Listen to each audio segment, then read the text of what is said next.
வணக்கம் sir. Sir, இப்போ கோர்ட்ல கேஸ் வரும்போது கூட சித்தார்த் லூத்ரா வந்து சுப்ரீம் கோர்ட்ல ஒரு ஆர்கியூமெண்ட் வைக்கிறார். சார், ஒருத்தன் வந்து ஒரு துப்பாக்கிய வந்து எடுத்து சுடுறான்னா, அந்த துப்பாக்கிய மறைச்சு வச்சுட்டான்னா காட்ட மாட்டான். ம். இவன் வந்து செல்ஃபோன் ஒண்ண யூஸ் பண்றான். அந்த செல்ஃபோன் அஃபென்ஸ்க்கு யூஸ் ஆகுது. அந்த செல்ஃபோன இவன் மறைச்சு வச்சுடுறான். அத எடுத்து வீடியோல காட்டுறான் சார்.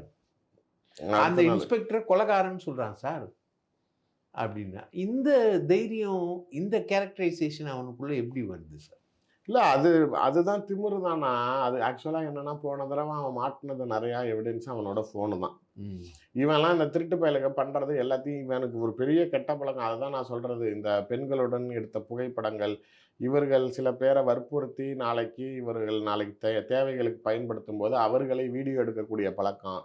அது மாரி இந்த சேட் பண்றது, செக்ஸ் சேட் பண்றது எல்லாத்தையுமே அந்த பெண்களை மிரட்டுவதற்காக அத ஆர்ச்சீவ் பண்ணி அத ஃபோல்டர்ல போட்டு வைக்கிறது. இவன் ஊர்ல இருக்கிறவன மிரட்டுறதுக்கும், மத்தவனுக்காக அத தேவைப்படும் நாளைக்கு எவிடன்ஸ் எல்லாம் கிரியேட் பண்ணி வச்சது எல்லாமே கடைசியா இது இவனுக்கு எதிரா திரும்பிருச்சு. ம். இப்ப இதே வேலைய தானே இன்னும் பண்ணிக்கிட்டு இருக்கான். ம். அப்படி இருக்கிற நிலையில அதெல்லாம் நாளைக்கு இவனோட ஃபோன்ல இருக்கிறப்ப, இன்னும் நாளைக்கு மாட்டிக்குமோ? அவனுக்கு சோர்ஸ் ரிவீல் ஆயிருங்கிறதுனால என் ஃபோன மறைச்ச மாரி அவன் நடிக்கிறானா? நான் அதுக்கு தான் சொல்றேன் சோர்ஸே இல்ல.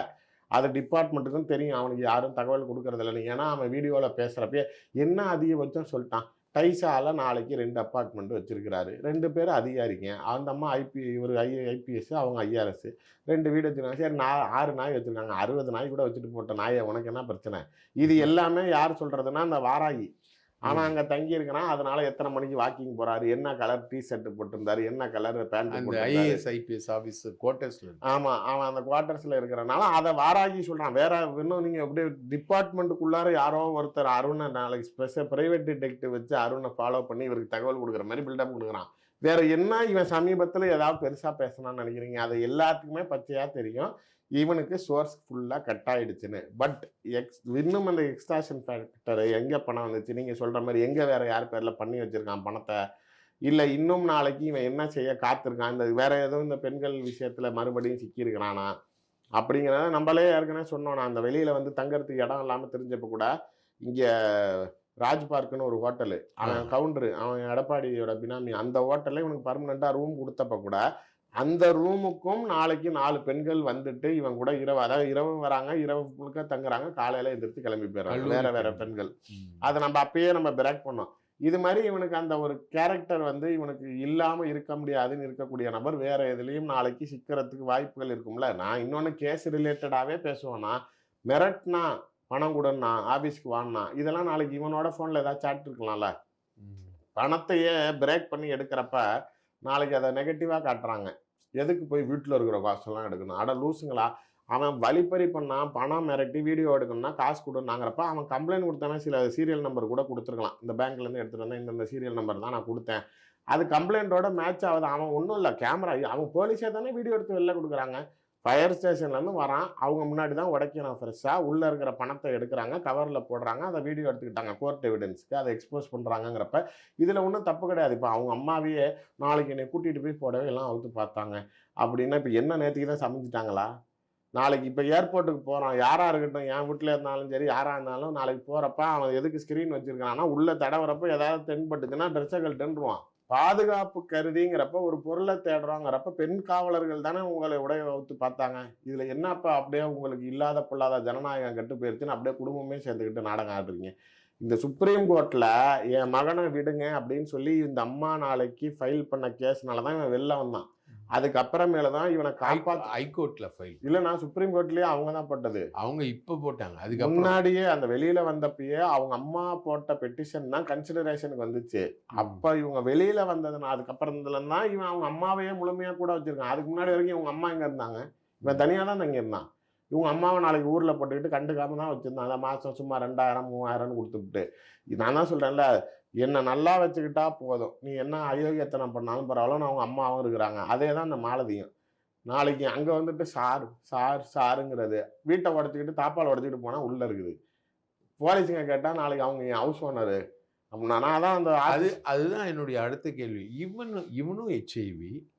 இந்த எச்ஐவி இருக்கக்கூடிய நபர் நபரோட எப்படி மாலதி இருக்கா? அப்ப மாலதிக்கு எச்ஐவி இருக்குமா? ஆனா குடும்பம் நடத்துறவளுக்கு எப்படி இல்லாம இருக்கும்? கண்டிப்பா இருக்க தான் செய்யும். நான் தான் சொல்றேன்ல, அது இல்லாம எப்படி இருக்கும்? இப்ப ஹவுஸ் ஓனர் அப்படின்னு போலீஸ்ல சொன்னாங்கன்னாங்கன்னா, அதான் போலீஸ் இன்வெஸ்டிகேஷன் பண்ண ஆஃபீசர்ட்ட சொன்னேன். அவன் உண்மைய தாங்க சொல்லியிருக்கான். ஹவுஸ் ஓனர்னா தமிழ்ல என்ன? வீட்டு உரிமையாளர். அதான் வீட்டுக்காரம்மா. நம்ம ஸ்லாங்ல சொன்னா வீட்டுக்காரம்மா ஓ! அப்படிங்க. உங்க லாங்குவேஜ். அததான் அவன் அததான் அவன் ஹவுஸ் ஓனர்ன்னு சொல்றான். நீங்க ஆனா அவங்கள பொறுத்தவரைக்கும் ஏன் அவன் வாங்குற வீடெல்லாம் அவங்க பேர்ல வாங்கணும்? இப்ப நம்மளே ஏற்கனவே இந்த கேகேநகர்ல ஒரு 5.25 கோடி சொத்து. இப்ப இந்த டிவிஎஸ் எமரால்டுல ம். அதுலயும் 3.25 கோடி இந்த அம்மா பேர்ல தான் கிரயம் பண்றாங்கிறப்ப, இது ஏன் இவன் பேர்லயே சொத்து வாங்குறான்? ஒண்ணு. எந்நேரமும் எங்க போனாலும் கூடயே சுத்துறாய்ங்க. நம்ப அந்த பத்திரிக்கையாளர்ட்ட இவ விவாகரத்து வாங்கிட்டு வந்ததுக்கப்புறம் தன்னுடைய சொந்த புள்ளைய ம். வீட்டுக்கார்ட்ட ஒப்படைக்கிறதுக்கு ரூ. 30,00,000 பணம் குடுத்து, அவரு அவரு வந்து இவ செய்ற நடவடிக்கை சரியில்ல. அதனால என் புள்ள அவ கூட இருந்தா கெட்டு போயிருவான்னு சொல்லி நாளைக்கு புள்ளைய குடுங்குறாரு. கோர்ட்டுக்கு போனா வருஷக்கணக்கா கேஸ் ஆகும். ஏதாவது பேசி முடிச்சு விடுங்க. புள்ளைய குடுக்க சொல்லுங்கங்கிறப்ப, அந்த மத்தியஸ்தம் பஞ்சாயத்து பண்றது தான் நம்ம பிஎஸ்பி ஆனந்தன். ஆனந்த். ஆனந்த் தான். அவரு தான் இப்ப ஒரு கேஸ் குடுத்திருக்காரு.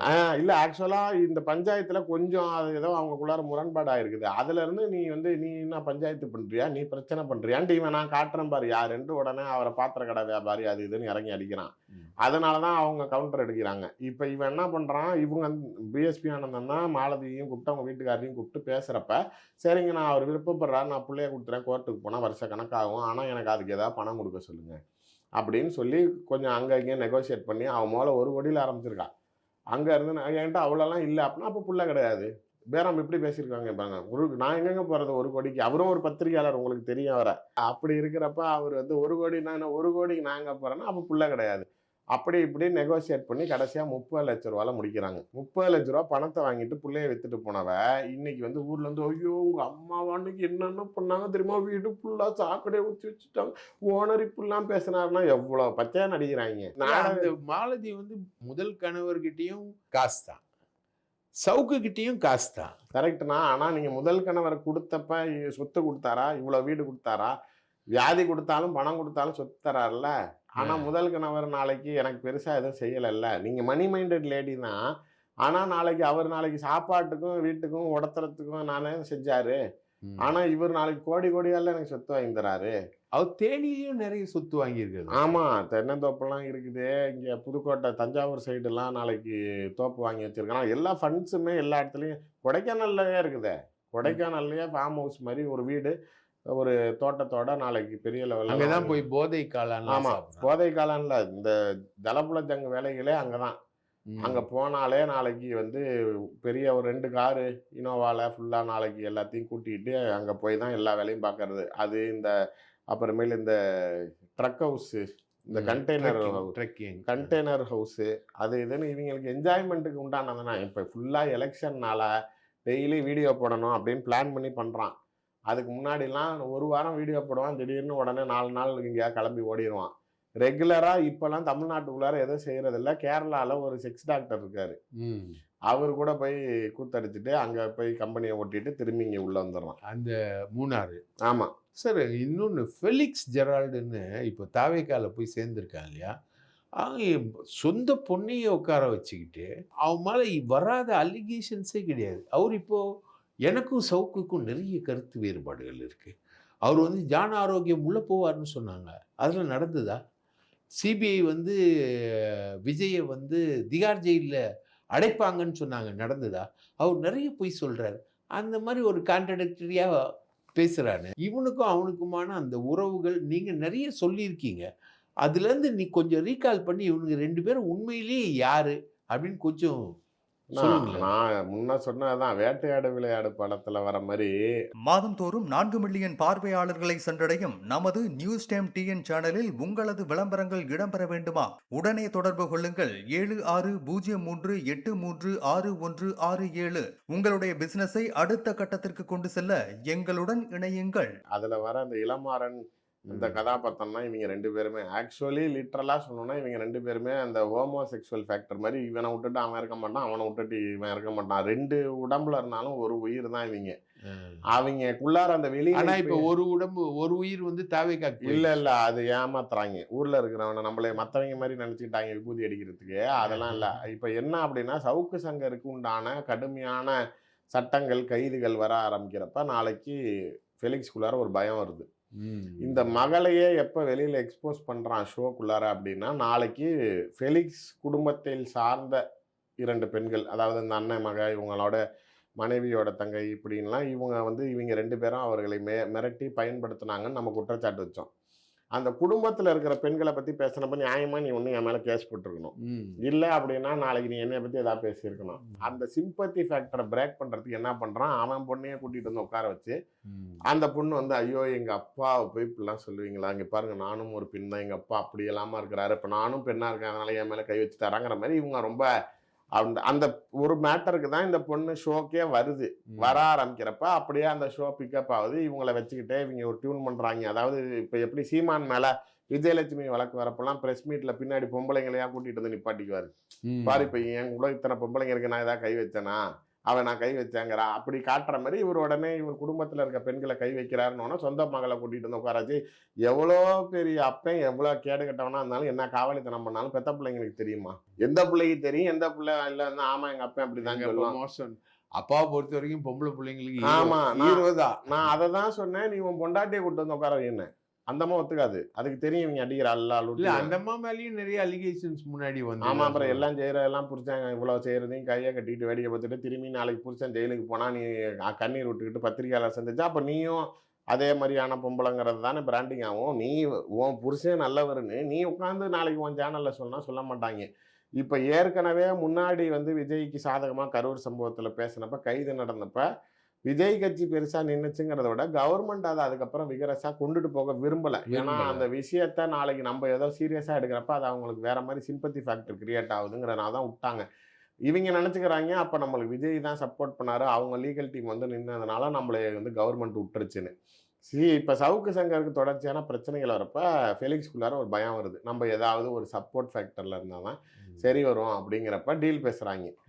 ஒன்றும் இல்லைன்னா எப்பயுமே இவங்க இதை செய்கிறது தான். இந்த சேனல் இந்த தேர்தலில் இவங்களை வாழ்கன்னு நம்ம சொல்ல போகிறோன்னு வெளியில் காட்டிக்காமல் காசு வாங்கிக்கிட்டு மக்களை நம்ப வைப்பாங்க. இப்போ நாளைக்கு அதிகாரப்பூர்வமாக சேர்ந்துட்டு துண்டை மாட்டிட்டு நாளைக்கு மக்களை நம்ப வைக்கிறான். ரெண்டுத்துக்கும் பெரிய வித்தியாசம் இல்லை.